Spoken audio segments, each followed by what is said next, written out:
Very good morning. Thank you so much for joining us on, I don't know if it's rainy or sunny on your side, this morning on Saturday. Thanks for joining us. Today we'll be covering quite an important topic on the topic of end of life planning, including advanced care planning and lasting power of attorney. So thank you so much for joining us today. Just a gentle reminder that this session will be recorded. So we'll be keeping the participants' audio off. At any time, if you have any questions, feel free to either enter it into the chat or I think Dr. Doshi will be hosting a bit of a Q&A session at the end. If you do have any question, you can keep it to the end of her presentation. So just a quick introduction about the Golden Concepts. We curate a range of elder care products to enable aging well. In particular, we focus on maximizing mobility and independence in our golden years. So besides products, we also create events such as these to educate our caregivers as well as seniors on very important issues relating to aging. So we believe that education is extremely important to being able to age well. And so this year, a couple of months back, we kickstarted our virtual talk series on aging well. And we have been bringing together different experts in the field of elder care. So far, we have covered a few topics such as exercise, mobility, mental wellness. We even had yoga, Parkinson's, and now a very important one of end-of-life planning. So what our aim is to build a community that's keen to learn together. So we're just basically bringing together experts and bringing together our community of caregivers and seniors to kind of learn together. So today we have a very, very important speaker that we are very honored to have today, Dr. Vina Doshi. She'll be sharing us her experience on the topic of end-of-life planning and focusing on ACP and the Lpa. So Dr. Doshi is a very, I would say, very prominent and experienced doctor, geriatric doctor. She has accolades that I think you have to read up, and then you can probably go through like 15 minutes of her past experiences. Most notably, I think would be her experience at CGH, and to this day still one of the key hospitals in Singapore as well. So she's a key strong proponent of community-based care for the elderly, and one of her passions now in community-based care is in management of dementia, nutrition in the elderly, and most importantly, support and education for the caregivers. So we're very honored to have Dr. Doshi with us this morning. And yeah, Dr. Doshi, handing over to you. Okay, thank you, Vanessa. So good morning, everyone. Today is definitely, I don't know, my side here is definitely not sunny, but hopefully it means that maybe more of you will be more inclined to stay till the end of the talk because there's nothing else you can do anyway, hopefully. But anyway, I don't intend this talk to become too long or cumbersome, because I think all our attention spans are not going to be 1 hour, 2 hours kind of thing. So I'll keep the talk short and hopefully to the point. And I think more importantly, maybe some of the questions that some of you may already have. I mean, hopefully I answer most of the questions in the talk, but if I don't, I mean, you're welcome to ask at the end, or if you want to ask along the way, it's also fine with me. Now, can I just check? Can you see my screen? Can you actually see the presentation screen? Yeah, Vanessa?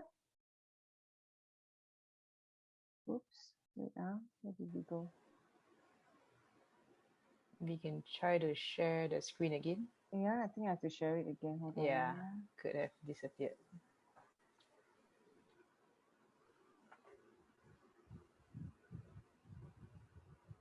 All right. Yeah, looks good. Yes. Okay. All right.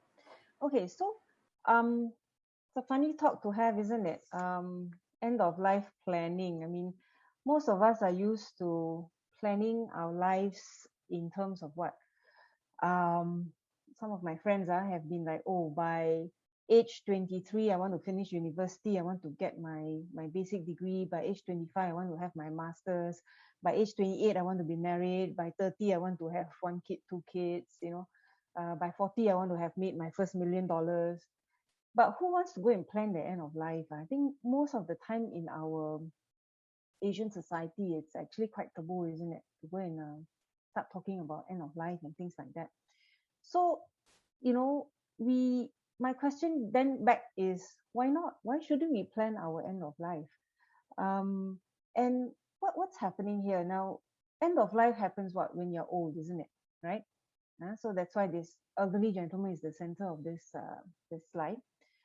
But what we're doing when we start, as children, we plan our work, we plan our jobs, we plan our marriage, we decide what sort of hobbies we may want to have, like for example, reading.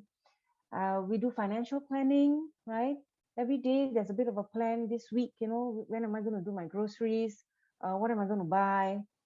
And then you plan for the family, right? You have children, and then you start planning for the children. But then as we age, and especially I think as dementia starts setting in, what happens? Or rather, even before dementia sets in, first we may retire, and that's planned too, probably for most of us, right?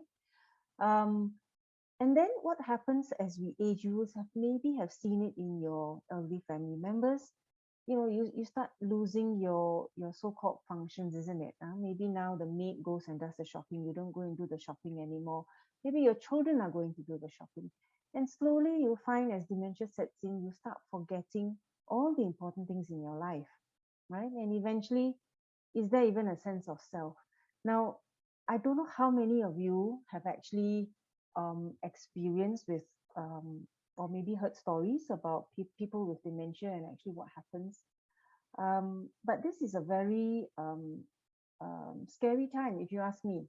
If I look at my patients with dementia and I see what happens to them, and how they lose that sense of self-worth, that sense of identity, etc.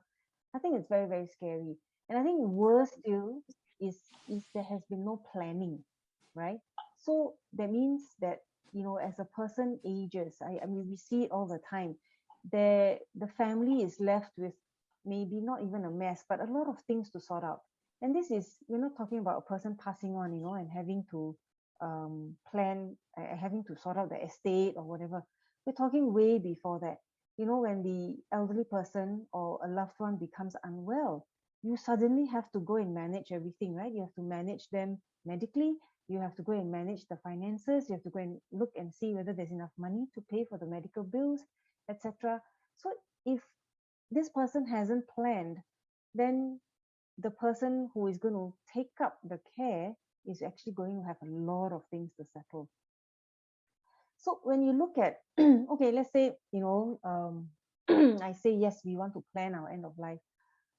What is it that we need to plan? Now, firstly is health insurance. There's power of attorney. There's the lasting power of attorney, an advanced care plan, advanced medical directive, and then the will, right? So many things to actually look at and think about. Now, today, I'm not actually going to talk about those three items which have been sort of faded away a little bit. Health insurance, power of attorney, and the will. Now, why am I not going to talk about it? Is because, number one, it will make this talk very, very lengthy. Number two, I think it's a little bit beyond the scope of what I am qualified to talk about. So yes, health insurance, power of attorney, and making a will are actually very, very essential parts of making an end of life plan, which is why I put them on this slide. But maybe later, if you have questions about how to do it and all that, maybe I can give some tips, but it's not actually going to be the meat of this talk today. What we're going to talk about today instead is the lasting power of attorney, advanced care plan, and advanced medical directive, because I think these are the things that many people are not aware of. Those who are aware of these things maybe don't understand fully what is the role of each of these plans. And maybe even if we understand a little bit, maybe we're not aware of how to get it done or when we should be getting it done. Yeah. So the bulk of the talk, I'm going to be focusing on the lasting power of attorney because I think it's very important and it's one of the things that maybe people may find a little bit more complex and may not fully understand what its role is and how to get it done. Yeah. Now, what is it? The lasting power of attorney is actually a legal document. So this document has legal powers. It can be made by anyone who is above the age of 21 and who is of sound mind. Now, why do we have to say that? Because obviously, if you have people with psychiatric conditions where maybe the decisions they make may not be valid, may not be done taking into account all aspects of the decision. People who have dementia would fall into this category where maybe they may not be able to make a lasting power of attorney because they may not be able to weigh the pros and cons of the decisions that they're making.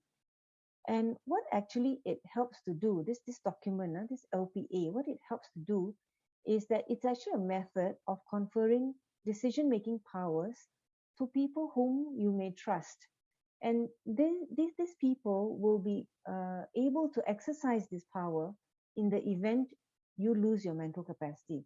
So let's say I have made my LPA. Now, saying that, I'm telling you very frankly, I'm giving these talks and I've given these talks a few times. I actually haven't gotten around to doing my own LPA.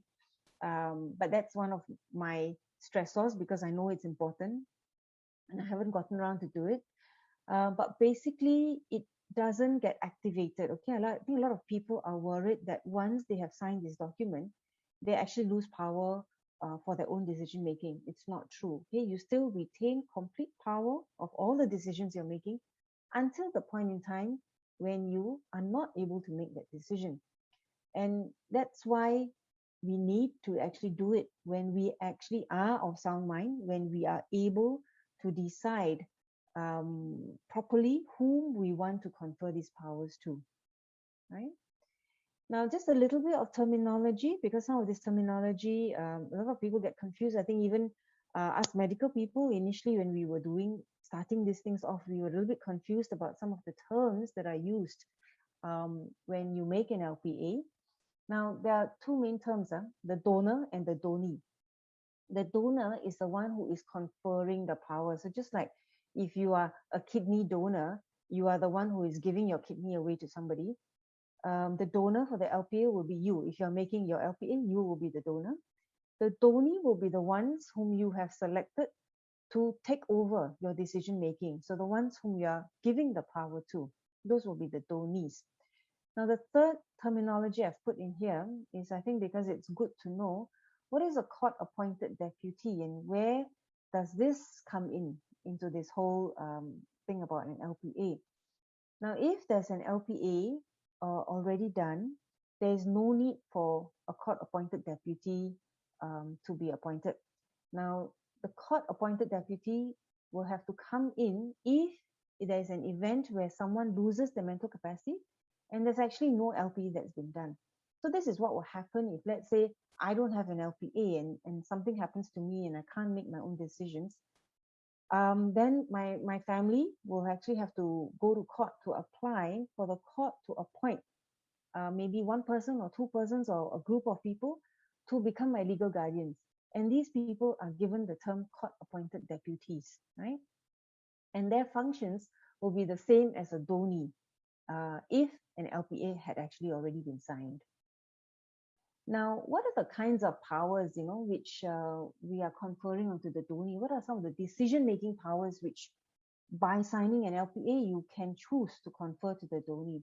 Now, there's two main types of powers: personal welfare and then property and affairs.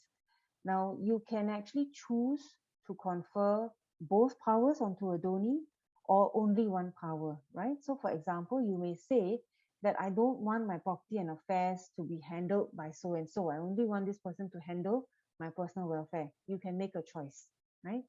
And what are some of the aspects of decision making which will come under personal welfare? Now, number one is how one is cared for. Number two is the living arrangements. Number three, who is allowed access. And number four, health matters. Now, what does this mean? It means for me, let's say if I've done an LPA, if I get admitted to a hospital, and maybe the doctors need to do a procedure on me, then if I have an LPA, the LPA can be activated because I have lost my mental capacity, and my Dhoni, okay, the people I have conferred the powers to, can then discuss with the doctors and then make decisions on the procedure, whether we should go ahead with the procedure or not, for example. So that's health matters. These Dhonis can also make decisions as to who is allowed to visit me, where am I going to live? Am I going to be sent to a nursing home? Am I going to go back home with a caregiver? Who is my caregiver going to be? And all other aspects of care. Okay, this Dhoni, if you confer personal welfare decision-making powers to the Dhoni, these are the decisions that the Dhonis can make. How about property and affairs? Now, property and affairs, basically two main sections there. Access and use of bank accounts and management of property. But for management of property, there are some restrictions which are applicable, which I will go through later. Yeah. So these are the two main components of the powers which are conferred onto the Dhoni. Now, again, now we come back to that question, why do I need to do it? Now, many people have actually said to me they're worried about doing an LPA because they're worried that, will the decisions be made correctly in their good interest, etc. But if you don't make it, what will happen, right? So if you don't make it, let's say, if I don't have an LPA and I end up in hospital, what's going to happen is that the doctors will then decide for me. And the doctors may not actually know what I want and I don't want. So for example, if I'm terminally unwell, I mean, choose, if let's say I could make my own decisions, I may actually choose to deny or refuse certain treatments, especially if they're going to be futile, right? But if I've lost my mental capacity and I can't relay some of my wishes and my thoughts to the team that's looking after me, and they don't know, they may actually end up making some decisions which I may not have made if I could have made the decision myself. So if I've done an LPA, what happens is that the people whom I've selected to take over the decision making for me, I can actually tell them what I want and don't want. So in the event something happens to me, they will hopefully make the right decisions for me, right? So representatives whom I myself trust and have appointed will then be legally allowed to make decisions on my behalf. So at the moment, what's happening in Singapore, I mean, I'm sure most of you would have had that experience where your older person is admitted to hospital and the doctors are all speaking to you as the family member or the next of kin, and asking you, taking your opinion as to whether certain procedures or certain treatments should be started for the elderly person or not. And actually, if you look at it legally, this is actually legally not right, right? Because legally, no one else actually has the power to make decision for another person unless a legal document has been signed to give that person those powers, right? So which is an LPA. Now, then a lot of people say, oh yeah, I just do a power of attorney. Now, let me just at this point in time point out that a power of attorney and a lasting power of attorney are slightly different. The power of attorney, you need to sign also when you're obviously mentally able to sign and you can make decisions, but it can only be used as long as you're mentally sound. Okay, the reason to sign a power of attorney is if, let's say, you cannot physically get to the bank, you cannot physically go, maybe you have an apartment you're renting out and you cannot physically go there and sign the tenancy document with the tenant, let's say. So when you sign a power of attorney, you are conferring legal power to someone else to go and do this on your behalf, but you are still making all those decisions. For a lasting power of attorney, you only activate it when you have lost ability to make decisions, right? So that's the main big difference between the two, which is why both were actually on that list that was shown at the beginning, where you need to have both a power of attorney as well as a lasting power of attorney when you're looking at end of life planning. Okay, now this is actually taken from the website of the Office of Public Guardian. Now, the Office of Public Guardian are actually the ones who, um, um, how to say, they keep a register of all the LPAs that have been signed in Singapore. They are also the ones who, from whom we get the forms, and they basically are the ones who go through the forms, and then lodge the application into the register. When there are, let's say, issues with care, so for example, if let's say there are caregivers or Dhonis who are not maybe um, looking after that person properly, who may potentially be abusing the person, then the Office of Public Guardian is where some of these complaints or information is actually lodged to say that, you know, they need to go and check up on certain people because maybe their Dhonis are not are looking after them appropriately, for example. The Office of Public Guardian also keeps an eye on the Dhonis as well as the, let's say if it's a court-appointed deputy. So part of their role is also to be the guardians, right, for these people who have signed an LPA and who now have lost mental capacity, and their Dhonis and their maybe their court-appointed deputies, if there's no LPA, have taken over their care. So this chart actually goes through some of the steps that you need to do. And it actually explains on this chart now, which you can access if you go onto the website for the Office of Public Guardian, where it actually explains to you what happens if you don't do an LPA and why you need to do an LPA. Now, what is actually shown here is that just as the LPA needs to be signed, in order to sign an LPA, you have to be above the age of 21 and someone with sound mind. The Dhoni also has to be someone who is above the age of 21, and because you're looking at important decisions that need to be made, right? So basically, then this thing goes through the steps, which I will also go through as to what are the steps you need before you can actually lodge in this application. Oops. Okay, hang on. Okay.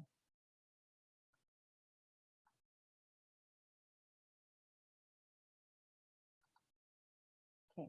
Now, so then next thing people always ask, well, what makes you think I'm going to lose my mental capacity? Why should I? Why? How could I lose my mental capacity?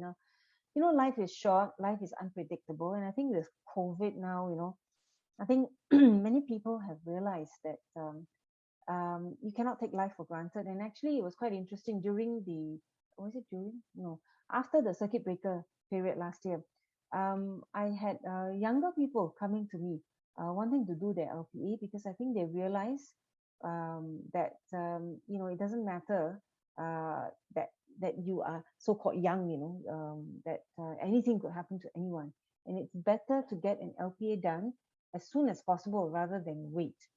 So just in terms of medically, trying to sort of prove the point, I guess, any neurological condition which affects brain functioning will actually affect mental capacity and could potentially result in a loss of mental capacity.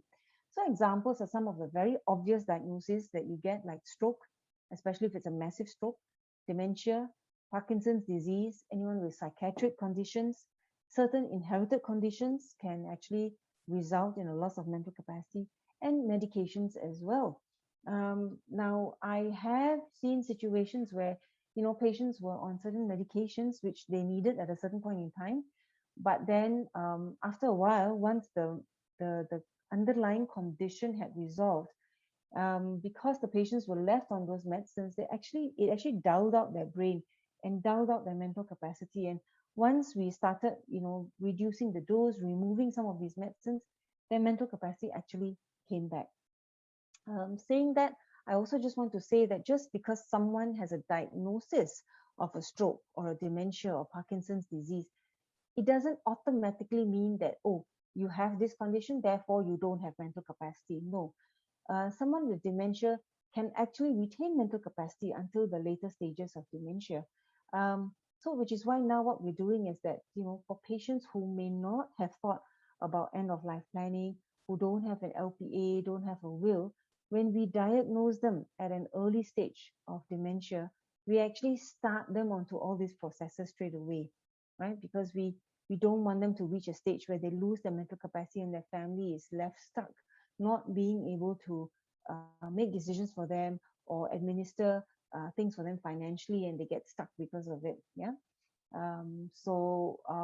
Just to note that it doesn't mean that these people don't have, but these conditions can definitely be a cause of a loss of mental capacity.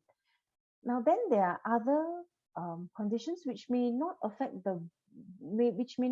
the start of the condition may not be in the brain itself, but the condition may affect the brain functioning in a negative way. So, for example, someone with organ failure, someone with serious acute kidney failure or liver failure.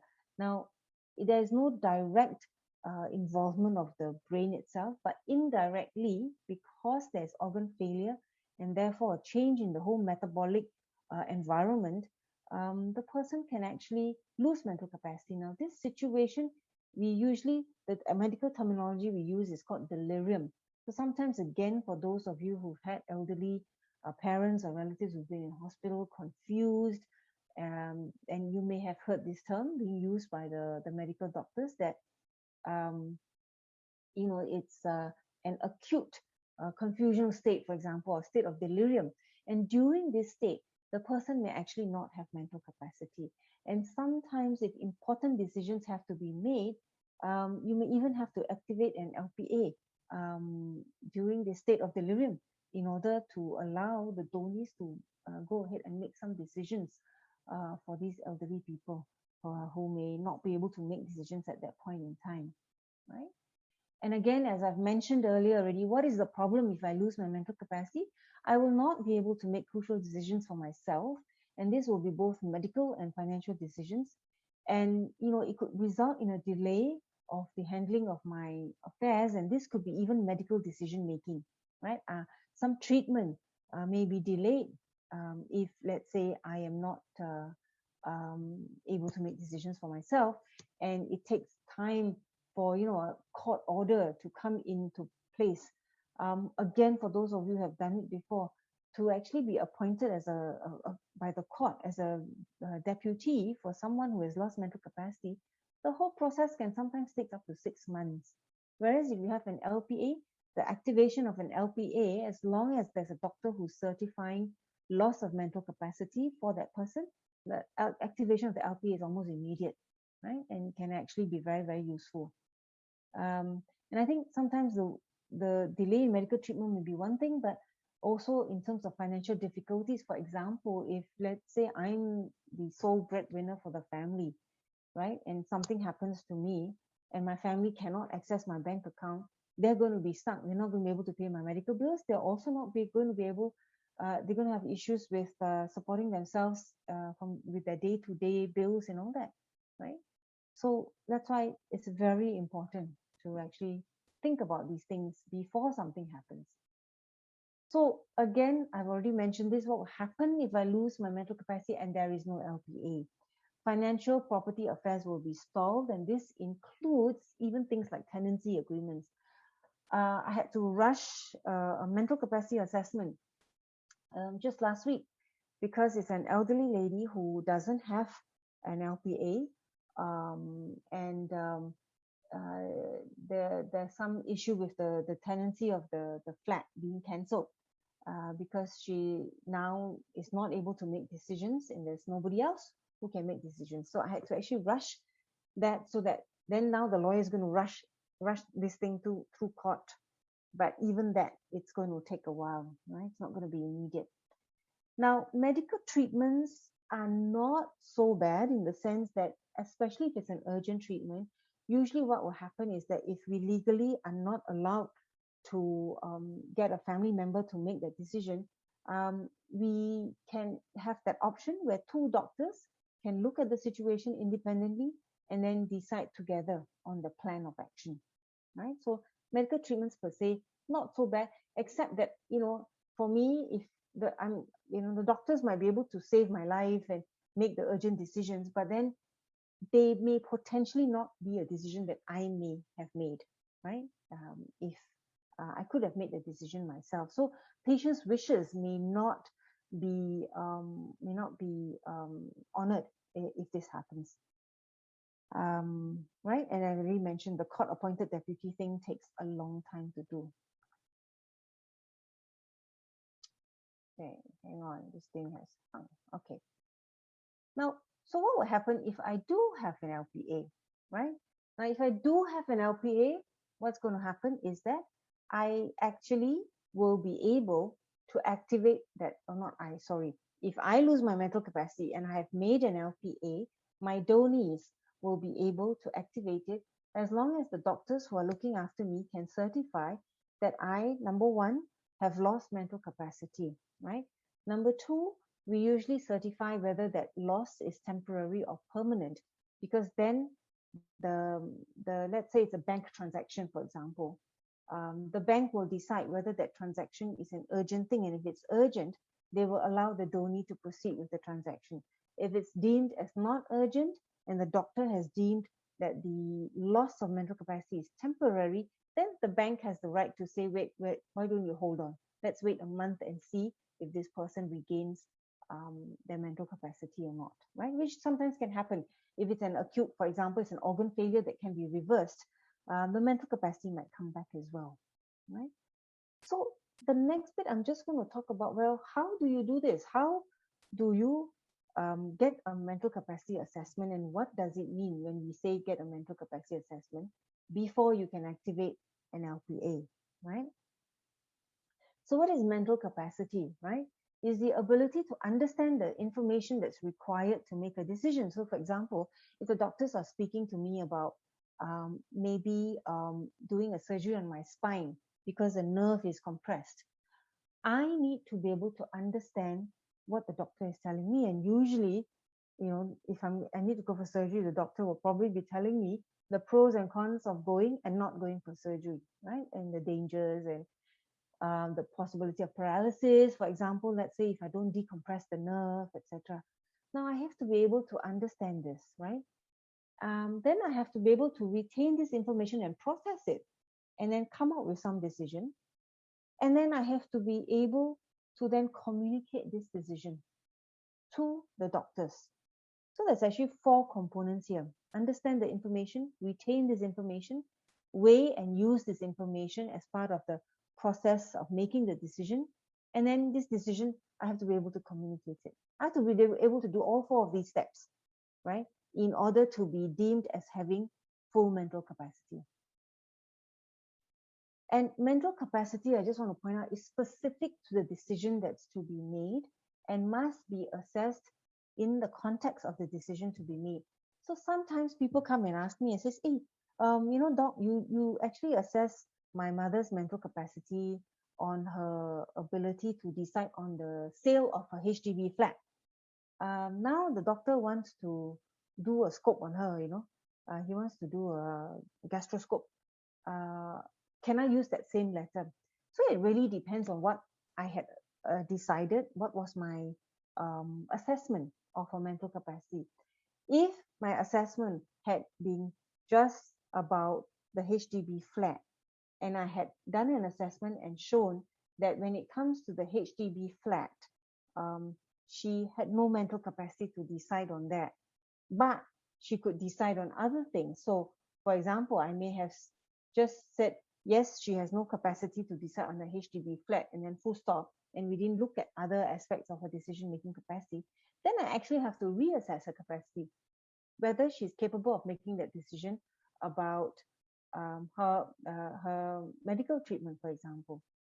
Now, for some patients, it may actually be very obvious. You look at them, the dementia is so advanced, you can't even have a conversation with them. They can't even follow instructions you give them. Lift up your right arm, lift up your left arm, and they can't even follow those things. Then we do what we call is a global mental capacity assessment. And you say they have lost their mental capacity for all aspects of decision making, and it's permanent, for example. Then that kind of an assessment report can then be used for any transaction, and it will be accepted because the assessment has been for all sorts of decisions, right? But we have to be careful in ourselves that just because the patient couldn't make decision A, it doesn't mean the patient cannot make decision B. And some of the simple things that come out is things like putting a tube in. right, for feeding, most patients will be able to retain some mental capacity as to whether they want and they should have a tube in or not, regardless of whether they're able to manage their finances and all that, right?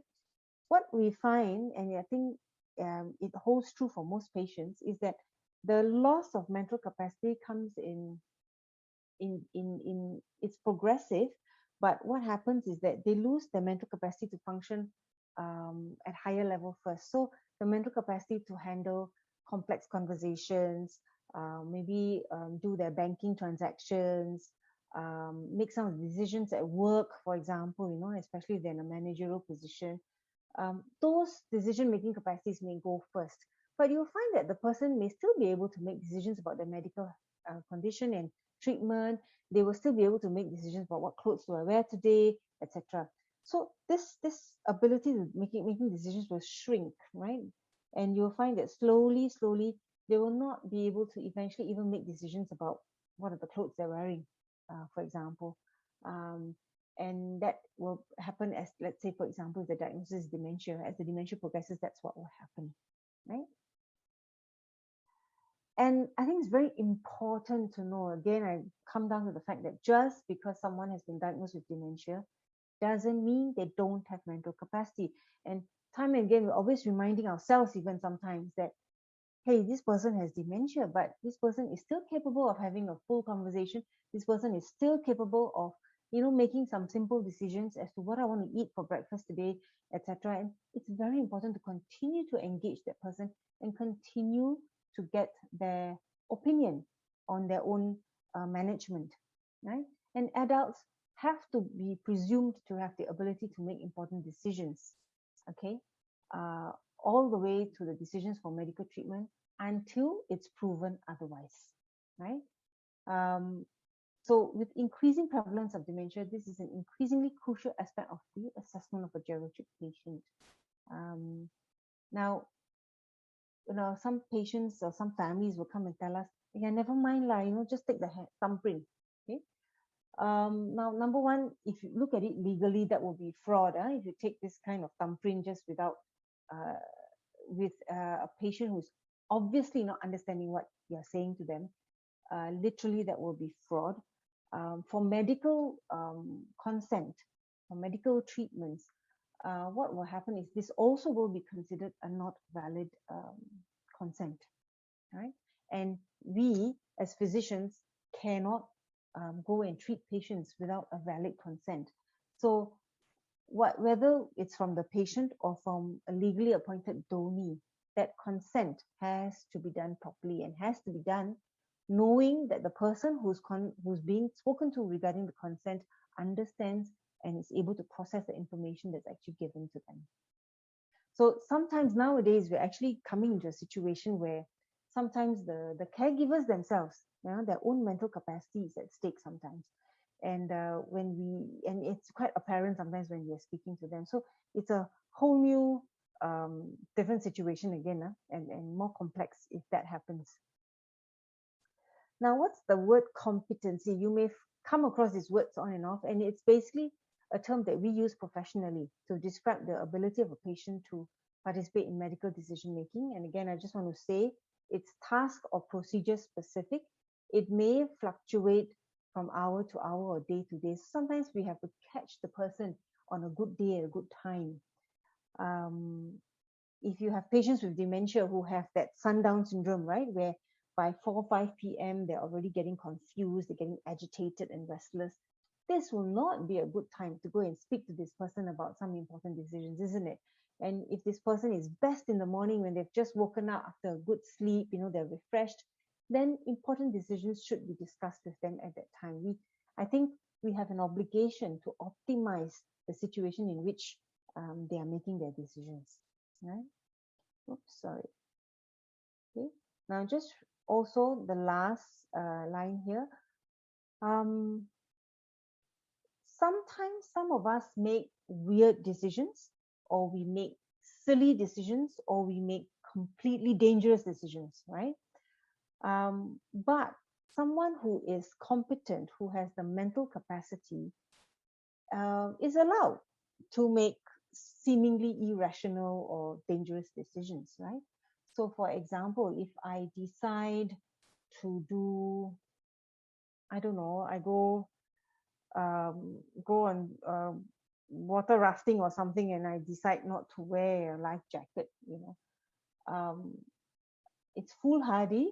But if I have the mental capacity, no one by right has the right to stop me from doing that kind of thing by right. Yeah. So I'm just putting that in, and as a reminder that just because a decision may seem not correct or completely foolish to us, it doesn't mean that therefore that person is doesn't have mental capacity. Okay, that person may be very aware of the decision they're making. They may be very aware of the risk they're taking, but then it's their right to take that risk. Now, in the setting of dementia, okay, as I said, dementia doesn't equal no mental capacity. It's important to factor in the degree of impairment. So this really needs a professional to assess properly whether this person with dementia has competency or not. Now, then of course, there's the complexity of the information. Now, sometimes also the information may be complex. It depends on how it's explained to them.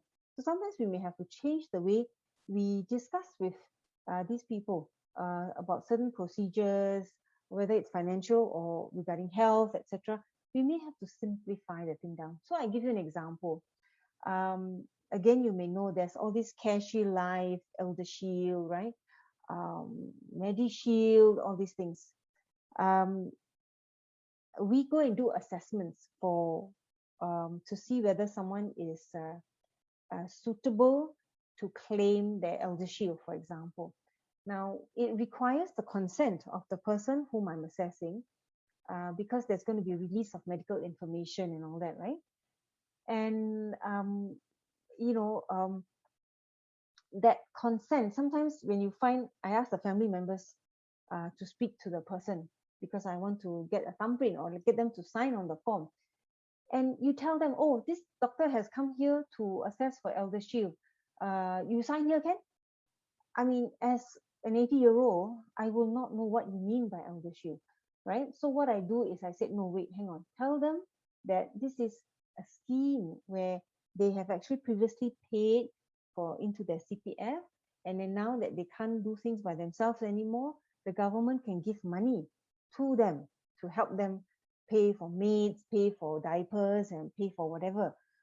You need to explain it to them like that. Once it's explained like that, you find people who look blur and confused and say, I don't know what you're talking about, will suddenly go, oh, yes, I remember, I have something like that here, I will sign it. Right? Sometimes it's how we also engage them, and we need to try to facilitate the process as much as we can.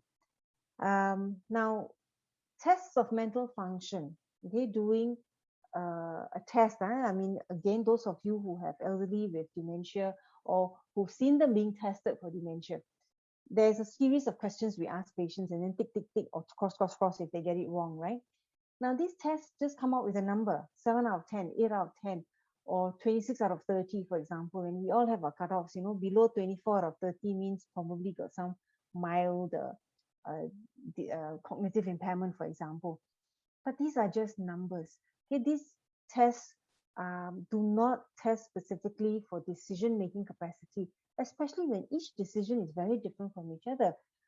Deciding which shoes I want to wear today and deciding whether I want to have a scope done or not on me are two very different decisions, and two very different in terms of complexity of thought processing and all that that's required, right? So these numbers are just numbers. They're just a guide. I get people coming to me and saying, oh, this patient has an EMT score of 5 out of 10, so definitely cannot make decisions. Depends what decision you're asking. And also we have to check that decision-making capacity separately from this score. This score cannot come. It maybe can be an aid, but it cannot be the main reason why we certify someone incompetent or competent. Yeah.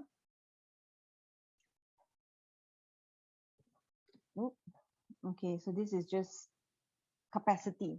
Okay, just to say that the term capacity, mental capacity, and competency, we use it interchangeably. They mean about the same thing. Okay. Now, testamentary capacity, this one very legal. It's about having good knowledge about your assets, understanding the nature of a will, having a knowledge of persons having a reasonable claim on your assets. So a bit more complex, huh? And this one, definitely you will find that some of these complex decision-making abilities will actually be impaired first as we age or as we get dementia. So, okay, I said we cannot use those mental tests. We can do the mental test, but we cannot just rely on the mental test when we assess mental capacity. So what are we going to do? How do we assess mental capacity? Now, I will admit upfront that a lot of times the assessment of decision-making capacity, mental capacity is suboptimal. And the reasons they're suboptimal is sometimes we don't facilitate hearing impairment. The patient may have a hearing aid that's not working, or maybe in spite of the hearing aid, you find older people who are hearing aid, and because they can't multitask, the minute they start concentrating on the sound, they don't actually pay attention to what you're actually saying to them, and they may come across as they don't understand what you're saying. So we are all very rushed, okay, even as doctors and all that. Sometimes we don't prepare the patient, we don't prepare the environment, we don't prepare the correct accessories which we may need, like a hearing aid or a sound amplifier, or maybe even a board and a marker pen, a whiteboard and a marker pen, because the patient may be actually communicating better in written format, for example. Many physicians are also unaware of the standards of how when we do decision-making capacity assessments, right? Many a time, once there's a diagnosis of dementia or some psychiatric disorder, the person is often presumed just to have incompetence, to be incompetent. So who can you go to? How can you do this? Now, there are some GPs out there who may actually do assessment of decision-making capacity, but many GPs nowadays prefer not to do unless they have been specifically trained to do. Geriatricians, yes, we can do. Again, some of us will do and some of us will not do. But then there'll be more complex decision making. More complex decision making, we tend to tell people, please go to the psychiatrist. This is beyond us. And especially if there's a will involved and all that, because we are not trained in the legal aspects of will making, etc., etc., right? So if there are other issues involved, sometimes we'll just say, look, I think you better go and find a psychiatrist, because a psychiatrist's assessment will actually be complete in terms of the assessment of decision-making capacity, for example. So our job is because we know that a lot of assessments are suboptimal, our job is to make sure that that person is given the best possible chance to demonstrate that they do have mental capacity, rather than quickly try to certify them as mentally incompetent, right? And I always tell patients who come to me, especially if I'm not their main doctor, those I've been seeing for many years, my own patients, is very easy for me to assess, because I've actually seen the deterioration in their functional capacity and their functional abilities, and I know what they can and cannot do.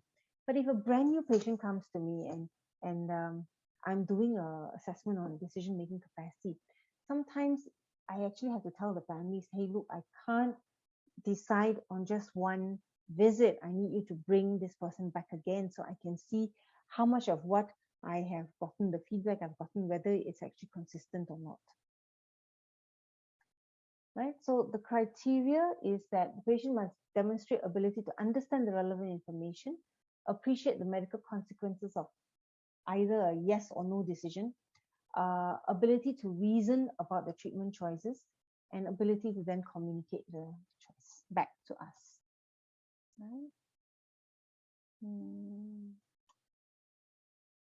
Okay, so let's go. So once someone has been certified as being incompetent, does that mean they will always be incompetent? No. Okay, when we certify no mental capacity, okay, of someone being incompetent, it can be temporary or permanent. The temporary situation is the one I mentioned earlier, where the patient is in delirium because they have some acute illness, and maybe at that point in time they're so unwell that they cannot make any decisions. Permanent impairment of capacity usually comes with dementia. But again, that we have to assess properly and make sure that it is a permanent state of incompetency. And usually we will advise that decisions which are not urgent should be deferred until such time when the person has regained their mental capacity. Okay. So the implications again are, as we said, implications of the decisions is that of incompetencies, that the decisions will not be valid. Decision-making rights will be taken away. And I think this is the most important thing that we're worried about. This person will be stripped of all their decision-making rights. There'll be no autonomy, there'll be no dignity, etc. And that's why we're very careful before we label someone as incompetent. Okay.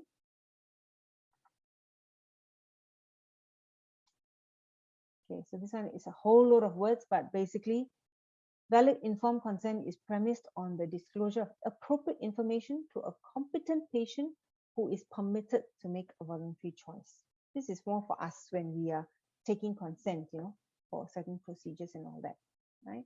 And how that it's your right, the patient's right, to be informed of all treatment, potential treatment options, the benefits and side effects. I'm not sure some of you may be aware of some of the legal cases that are going on where I think the patient claims to have suffered a side effect that is a known side effect of the condition, but it's like so small a risk that sometimes we don't actually tell the patient, right? We always tell the patient the more common things that could go wrong. But it's a bit difficult in practice to go through every single fine line. But then again, you see, sometimes these things unfortunately happen where the patient will suffer the so-called infrequent side effect. Okay? There must be no forcing, basically, no coercion. We have to try to use language the patient can understand and avoid medical jargon as far as possible. And we must explain the pros and cons of each treatment option. So, what should you do after all this, right? Please go and make your LPA. Okay, now, where can you go and make your LPA? Okay, if you go to the Office of Public Guardian, they actually have a list of certified LPA issuers. Okay, and there are 3 groups. One is GPs and other doctors who have been trained to do the LPA. That means to certify the LPA. The third group is automatically certified without having any specific training, and these are the psychiatrists. Is there a fee for doing an LPA? Yes, there is. What is the fee? There is no set recommended fee from the Office of Public Guardian. So you literally have to shop around and find the doctor who gives you your best affordable fee for doing this, right? Now, before you go and find a doctor to go and do an LPA, first think about it, okay? So let's say you decide, yes, I want to do an LPA. You need to choose your donees first, right? You can't go to the doctor and say, I want to do an LPA, and you've not chosen your donees. And which powers you want to give to whom? The personal welfare or the property and affairs, right? Or both. Jointly or severally means, let's say you're appointing 2 people as your donees, which you can do. Whether you want them to make all decisions together as a unit, or whether you are okay for each one of them to make decisions separately on their own, right?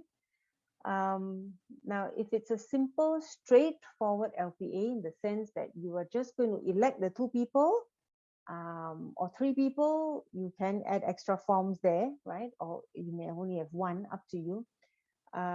It's Lpa Form 1. Now, this can be downloaded from the website of the Office of Public Guardian. It's like, I think, maybe about 10 pages kind of thing. And you need to fill in the various bits. And the various bits are really the details of the donor, the person conferring the power. So if you are doing the LPA, it'll be your details. And then the details of your donees.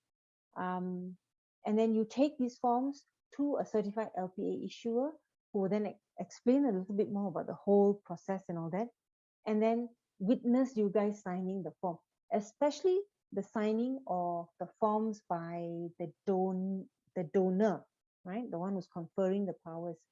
the donor has to definitely sign in front of the LPA certificate issuer. Do not sign the form at home and then bring the form, right? Not allowed. We have to witness the signature.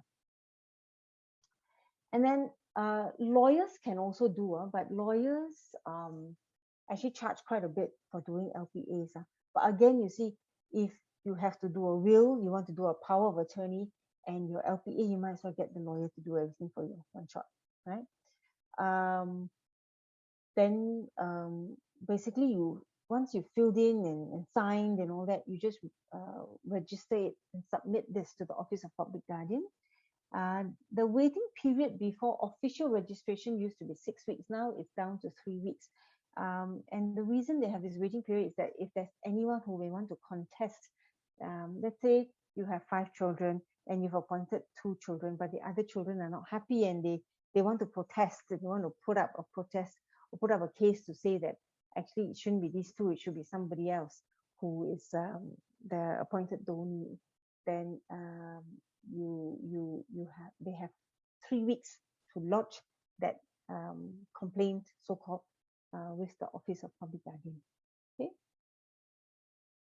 Now, at the moment, I think there's still no registration fee, but I think they were going to start it before COVID, and then COVID came. So I'm not sure when, but to date, it's been free to register your LPA, but it may not be free for much longer. Okay. So then you go to the website of the Office of Public Guardian, you go and find a certificate issuer, then you go and book an appointment, and then you go and get it done. Okay. Okay, so sorry, I forgot to change the figure on the slides, but it's not 6 weeks, it's 3 weeks waiting period. Now the second line where it says it must be submitted within 6 months of the date the donor signed the form, yes, that's true. Okay. Otherwise, it'll be considered not valid and you have to go and get another one signed at all. Okay. Now, some people want to confer very specific powers because the LPA form doesn't have anywhere for you to actually say, I don't want to have an amputation ever, even if it's life-saving.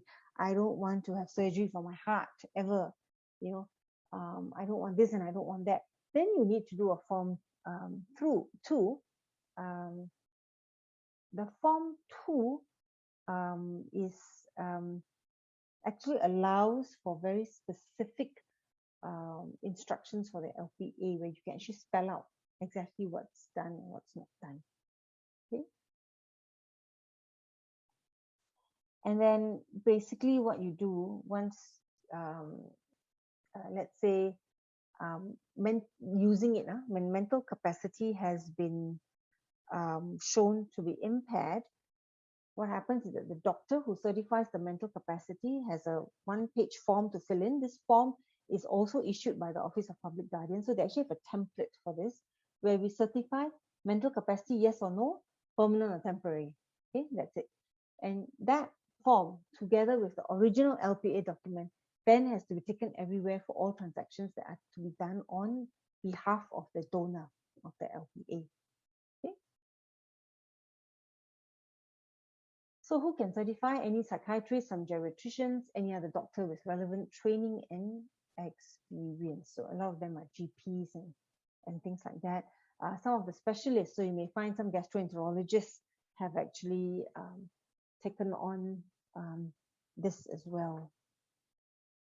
Okay, so this is again just the process. Okay, again, this is taken from the Office of Public Guardian. So the responsibilities of the donee commence only after the LP is registered and it's confirmed that the donor has lost mental capacity. So just remember that you cannot do an LPA if the donor has already lost mental capacity. If already lost mental capacity, then you no choice, you have to go for court-appointed deputy. Okay. Now, something for the donee to remember. All acts and decisions made on behalf of anyone who lacks capacity must be done in his or best interest. Okay? And you must make decisions within the scope of the LPA.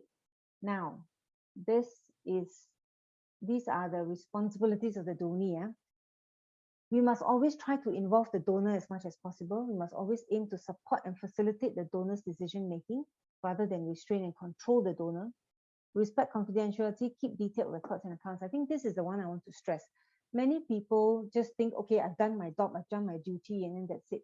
Remember, the Office of Public Guardian can come and look in on these people and check whether the guardians are actually looking after them properly and not abusing them. And one of the things we look out for is usually financial abuse. So the money that is there must be proper accounting and proper receipts and all that to show that that money, where did it go, right? And what it was used for. So detailed records are very, very important.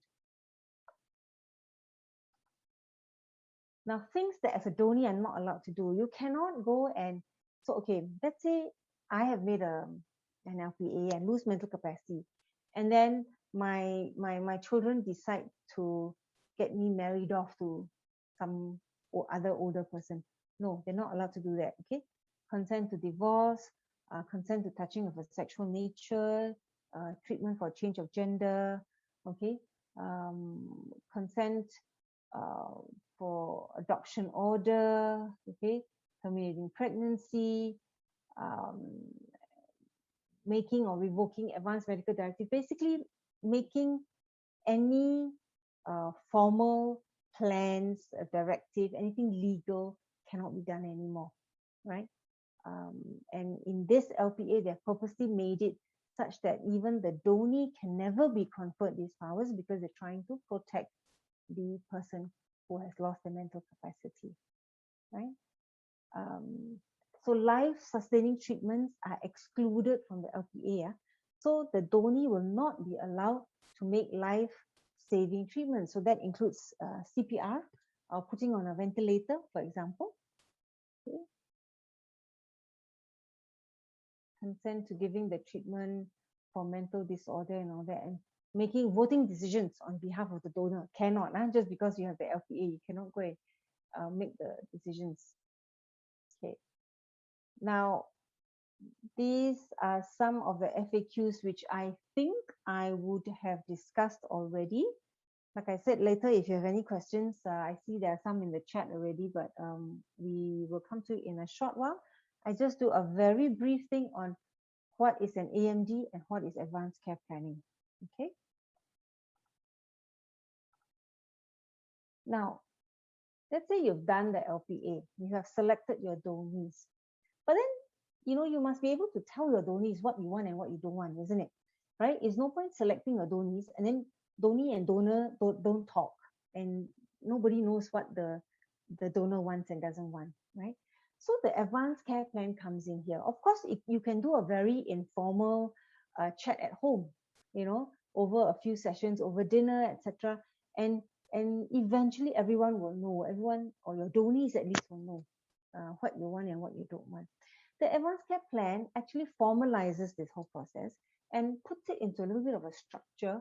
The good thing about the advanced care plan is that, okay, it's not a legal document, but once it's been done by trained facilitators, right, we can actually upload this into the National Electronic Health Record, which means that an advanced care plan that you may have done with your GP, for example, because the GP is trained to do this, can then be uploaded into the electronic healthcare record system. And if you ever get admitted to the mainstream hospitals, they will automatically know that you actually have made an advanced care plan, and they can look at it so that they can then tailor the treatment based on what you want and you don't want. Right? So it's official, it's officially recognized, it's officially accepted by all medical and healthcare professionals, but it's not a legal document. Patient of the patient's wishes, right? Structured format facilitated by a trained professional, and it gives you an overall general care plan. There are also care plans specific to disease organ system, for example, end-stage kidney failure, end-stage liver failure. The reason being, these organ failures sometimes have specific symptoms which may be important to address how it's going to be managed, etc. And that's why we have a separate ACP for some of these conditions, right? So when we look at some of these things, you know, when we look at advanced care plan, we look at the range of whole thing, you know, it's like a really an end of life conversation. And it can boil down to not just these medical things which I've written on the slide here, CPR, whether I want to have intravenous fluids or not, whether I want to be continued on antibiotics, especially if I'm already terminal. If my blood pressure drops, do I want the doctors to try to artificially give me drugs and then keep my blood pressure up? Do I want to be hooked up to a ventilating machine? Do I want to be put on tube feeding? Right? It doesn't just boil down to this. End of life conversations and advanced care plan can actually boil down to the point of planning the last rites, right? Planning the funeral. Nowadays, there are people who call themselves life celebrants. Many of them do a lot of end of life um, discussions, care for patients, where they're looking at celebrating the person's life and not mourning the death. And this is all done with the dying person themselves.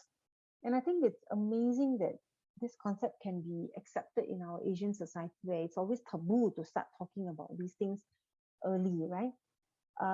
Because it actually allows everyone to come to terms with what's happening.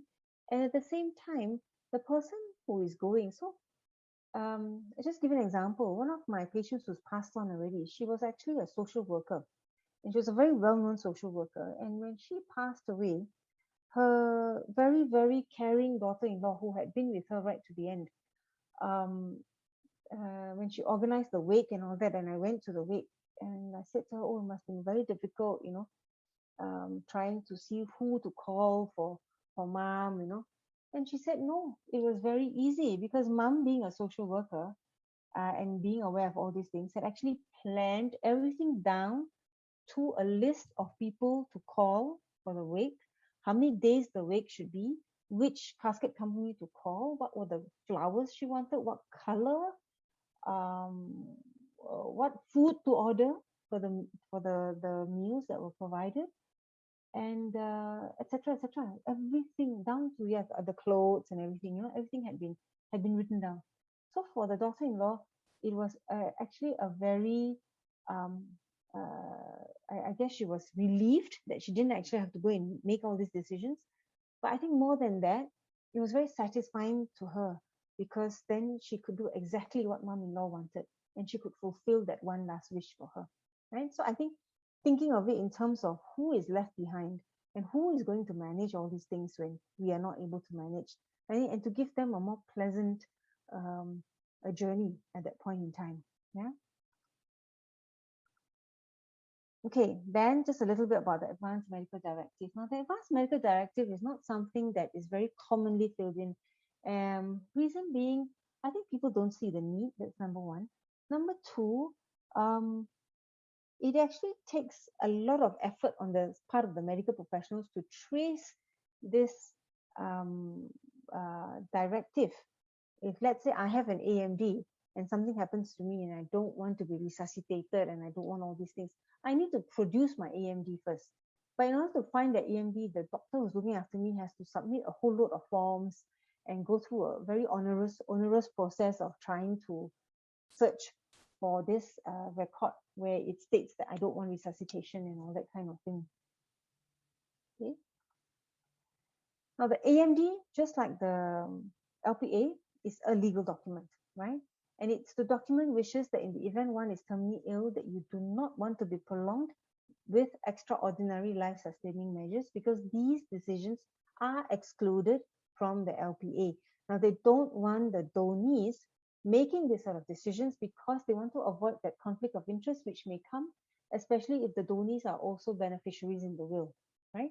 So they want to avoid that, and that's why they have made these crucial decisions a separate thing.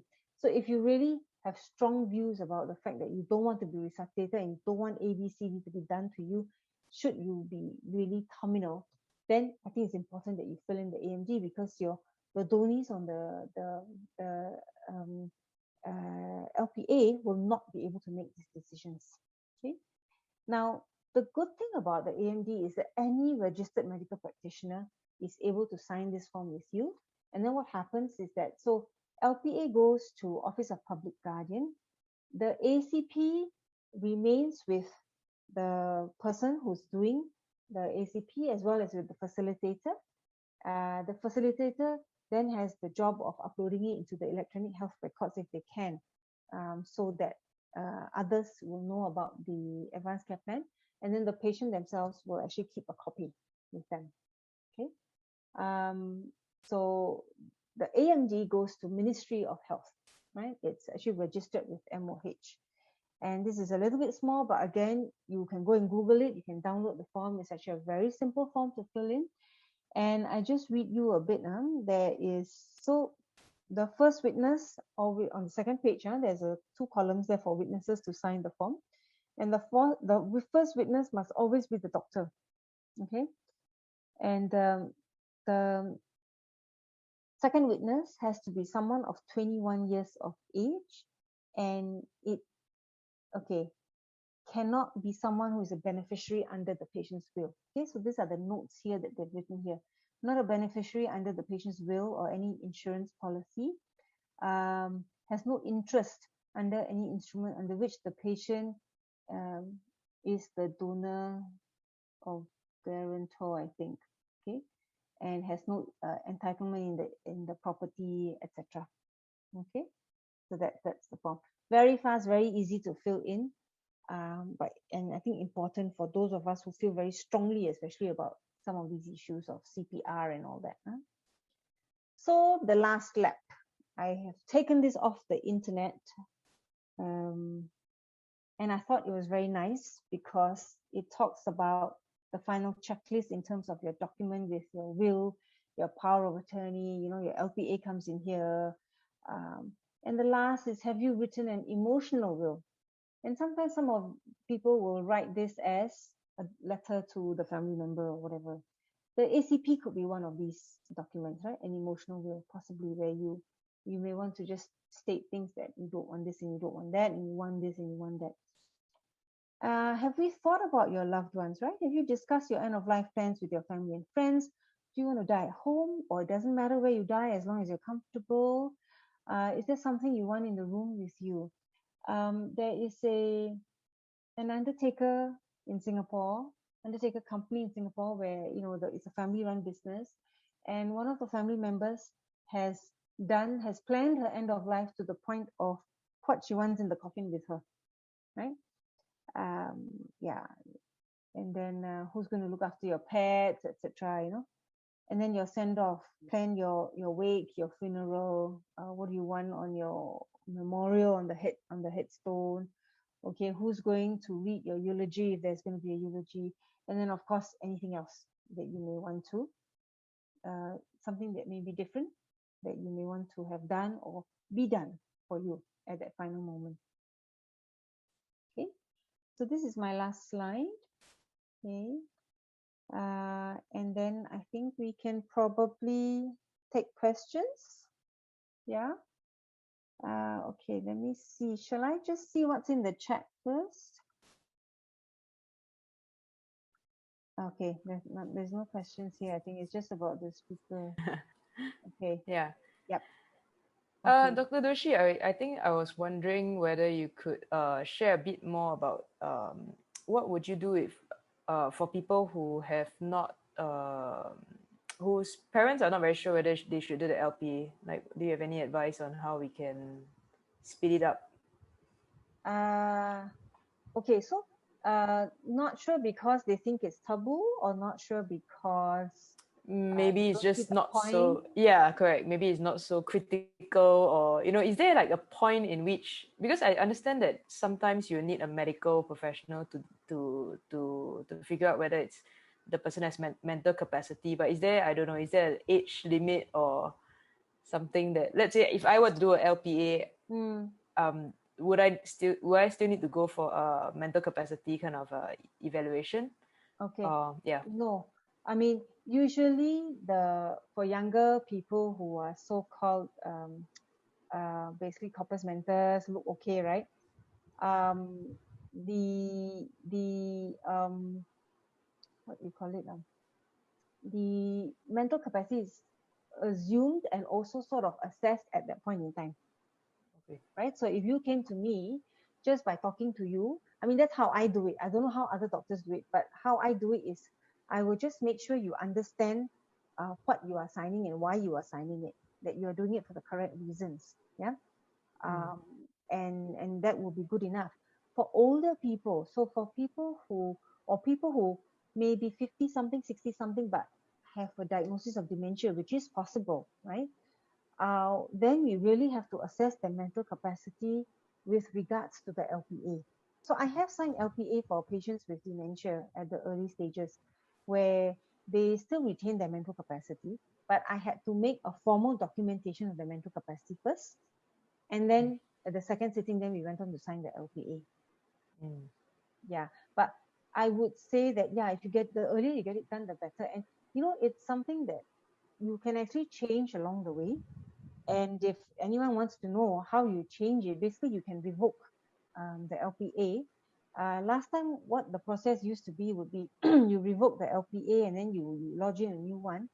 But now what happens is I think you just lodge in a new one and they will go through the same 3-week waiting period and all that. And once the new one is confirmed, the Office of Public Guardian themselves will just cancel the previous LPA. Mm. Right? And actually you can go again, you can go online onto their website, key in an LPA registration number, and you can see whether it's an active LPA or not. Okay, Yeah. that's good. All right. If we will just leave you with the last slide. Okay, great. There's a question. The question from Laisan is, what issues if there is an existing mental illness, but individual may be currently stable? So mental illness can range from, your typical psychiatric ones, the ones who have psychosis, the ones who have schizophrenia. Mental illness can also potentially include people who have very bad anxiety and depression, and can also include people with dementia, right? When you say mental illness, it's actually a broad diagnostic category. So usually what I would advise is that usually there's the significant enough mental illness, usually this person would be seeing a psychiatrist who is managing their mental illness. And usually I would say, then go and ask the psychiatrist to go through the LPA and sign off the LPA with you, because the psychiatrist will then be able to assess the mental capacity, whether at this point in time, is this a suitable point in time for this person to get their LPA done. So for example, if there's a person with severe depression, and in severe depression, sometimes people become like dazed like that. So you may be talking to them, but you don't get a response. They don't talk. They don't. They don't. You don't even know whether they're listening to you, etc. Now, in that situation, obviously you can't do an LPA.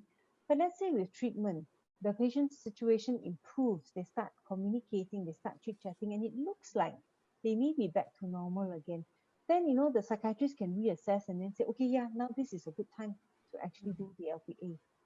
Yeah, so it really depends. Yes, the disease may be stable, but you still have to assess the mental capacity.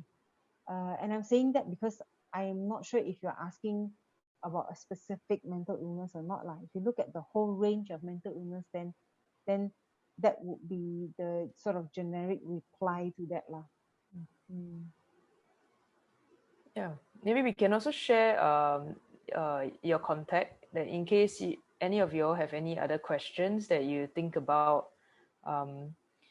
We'll just share a slide that will have that will have Dr. Doshi's contact.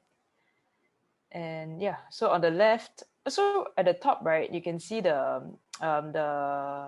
Office of Public Guardian website that Dr. Doshi has shared quite a few times during the talk, which is the OPG lah.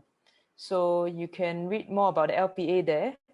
And also, if you want to contact Dr. Doshi, because she has been pretty much very experienced in the field, she owns the Age Well Seniors Clinic. That's the QR code that brings you directly to her website. Also, you can contact her via the number there.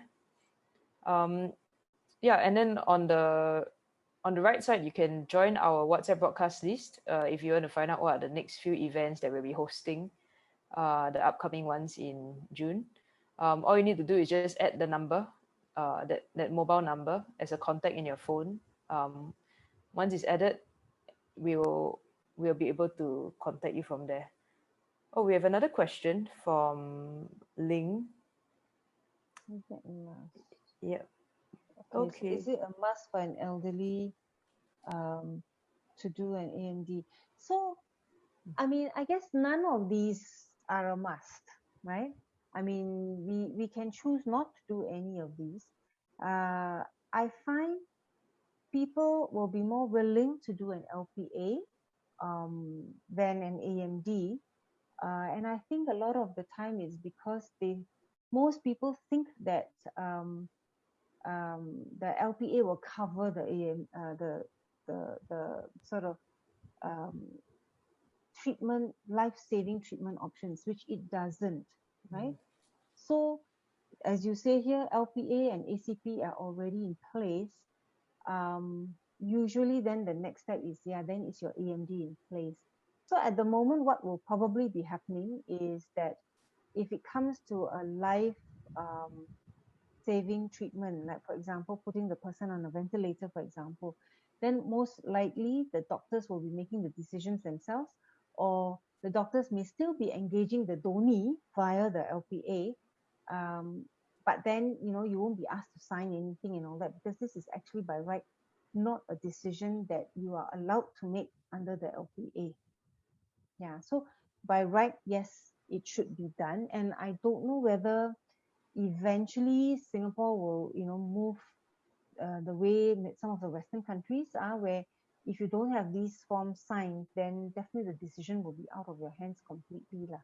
So that you will not be able to influence these decisions at that point in time. The doctor will just decide. Two doctors will just decide for you. Which, if it's okay with you, it's also fine. I mean, I think many elderly, especially nowadays, they don't, at that point in time, they always say, well, the doctor knows best. If they're not going to be able to save me, then please don't torture me at that point in time by doing things to me, right? So they usually leave it, quite happy to leave it to the medical teams to decide on those things. Then it's fine also that you don't sign any EMD. But some people, I think I mean it more for those people who feel very strongly that they, no matter what happens, they do not want to be intubated, they do not want to be put onto a ventilator, they do not want to be resuscitated. I think for these people, then it's very important that the AMD is signed. Yeah. Okay, so I think we'll just wrap it up here. I think one of the biggest takeaways from today's talk from Dr. Doshi is really the importance of just getting a conversation started if we have not already. Even us personally to have some thoughts about how we want to plan our end of life, we have already planned, like you said, right, it's so common to have so many plans for our life, and then the last part, then you just chuck it to your kids or chuck it to your relatives, and then they say good luck, bye. So I think definitely gives us a lot to think about. I think we have one last question from Ling, and then maybe we can and then following questions you can just divert it directly to Dr. Doshi. AMD goes through a series of forms to be submitted by the doctor in order to gain access if AMD is in place. Will doctor or hospital do it even without the request by Dhoni or patients? Okay, so at the moment, I think most doctors don't go through this process. I think most of the time, some of these decisions will be discussed with the families, and then the doctors will just decide. Now, so the thing with the AMD is, we are not allowed to trace until we confirm that the person is actually terminally unwell. So usually we will have to get a second opinion doctor to come in and agree. So let's say if it's my patient and I feel this patient is terminal, then the second doctor has to bring in another doctor to confirm independently that what I'm saying is correct, and that we cannot help this person and we cannot get them better no matter what we do. Then only at that point in time we are allowed to trace for the AMD to confirm that the patient has lodged an AMD to say that they don't want to be sort of managed if the treatments are futile, right? Now, the reason why this is so, again, is to protect the patient. right? I guess they don't want patients to be too easily written off, because if there's an AMD at hand, then it's like, okay lah, maybe don't try lah, you know. I think subconsciously they don't want the decisions to be affected by it. Not that doctors would purposely do that kind of thing, but I think subconsciously knowing that there's an AMD and all that, you start thinking that maybe you should let go of the patient kind of thing. So most of us also, we won't even think about it until we get to a point that goes, right, this person is terminally ill. We don't think we're going to be able to save the person, even if we do A, B, C, D, and A, B, C, Ds might be life saving measures. Then at that point in time, we'll go, okay, so does this patient have an AMD? Then we may ask the family, you know, or we may go and do a search for the AMD, right? Yeah. Okay, so yeah, I see quite a lot of participants saying thank you for the wonderful, informative talk. Yeah, hope it so helps, because we are trying to get more and more people to definitely at least do the LPA and the ACP, I think. Yeah. extremely important.